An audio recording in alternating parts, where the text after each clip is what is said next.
पवित्र कार्तिक पूर्णिमा हेउछि ओडिया संस्कृति और परंपरार पर्व।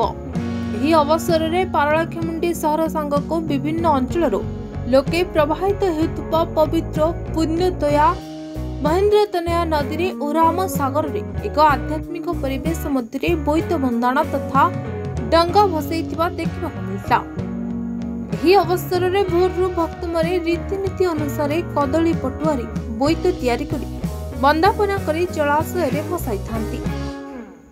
पारलाखेमुंडी सहर समेत विभिन्न ग्रामर श्रद्धालु भक्त माने महेंद्र तनया को आसी नदी रे बुड़ पकाइथिले। यहाँ पर तुलसी चौरा और नदीबाली स्थापन करी दीप हुलहुली दे पारंपरिक पूजा अर्चना करी यहाँ पर डंगा भसाणी करथिले। डंगा भसाणी पर शिव मंदिर और जगन्नाथ मंदिर रे ठाकुर दर्शन करने सह धर्म अर्जन पई विभिन्न सामग्री दान करथिले। गजपतिरु विवेकानंद बेहरा को रिपोर्ट हिरांचल लाइव। तेबे एभली किछि गुरुत्वपूर्ण खबर देखिबाकू चाहंती आम चैनल को लाइक सब्सक्राइब और शेयर करନ୍ତୁ।